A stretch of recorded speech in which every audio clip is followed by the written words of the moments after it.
Welcome, everyone. I'm Anna. Here I document my actual, messy, hilarious mom life lessons, and everything in between. Here we laugh so we don't cry, and sometimes we cry into a scented candle while pretending we're meditating. This is for every mom who's ever Googled quick self-care for moms and then immediately been interrupted by a sticky child needing help opening a yogurt. Because let's face it, me time is now just slightly less chaotic time. Now, let's imagine. You've made it through the week.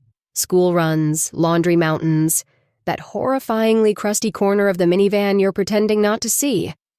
And you think, you know what I need? A little self-care. You even say it out loud like a battle cry. I'm going to do something for me.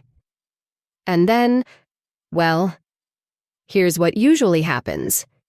You walk into Target for one thing and somehow end up in the candle aisle smelling every single option, like you're on a wine-tasting tour of failed coping mechanisms.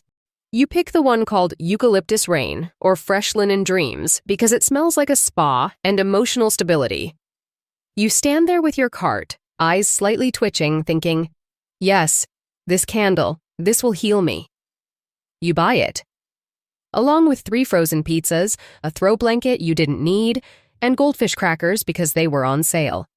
Then you get into your car, sit in the parking lot, and do what every mom has done at least once. Eat half a protein bar from your glove box, scroll your phone, and just sit. Not cry, exactly. But also, maybe yes. Maybe cry just a little. There's a strange freedom in that moment.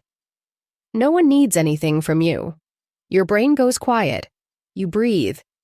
You look at the candle bag on the passenger seat like it's your emotional support item. And you're thinking, is this the self-care people talk about? Is this how I recharge now?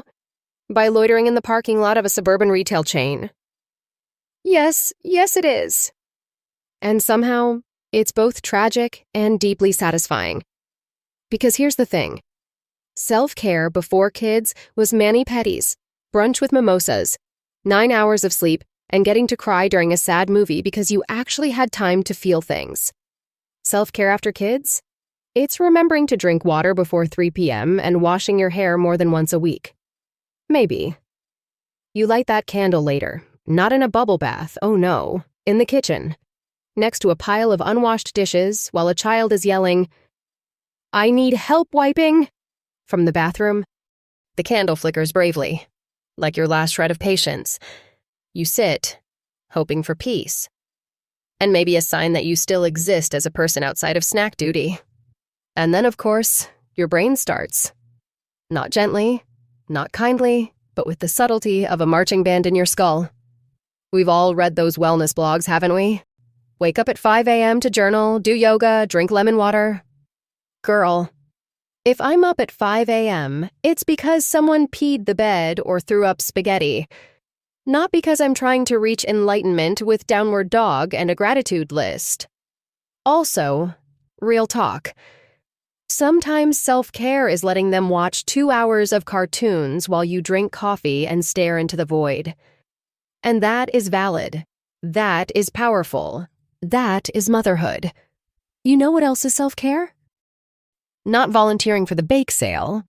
Ordering takeout, guilt-free. Telling your partner you need 30 minutes and locking the door behind you. Scrolling memes about mom life and laughing until you wheeze. Listening to this podcast while hiding from your children. We're redefining self-care here, one chaotic episode at a time. You know what counts as self-care. Using the bathroom alone.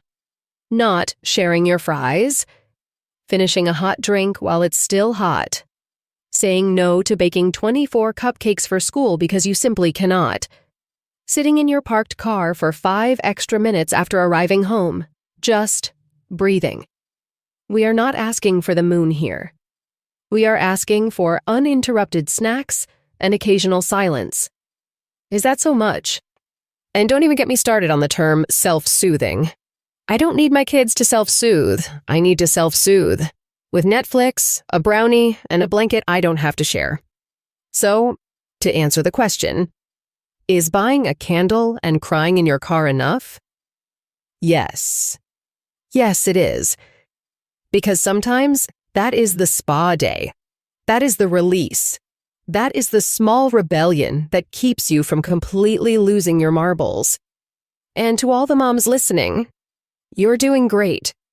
Your version of self-care might not look Instagram-worthy, but if it's keeping you sane-ish, it's working.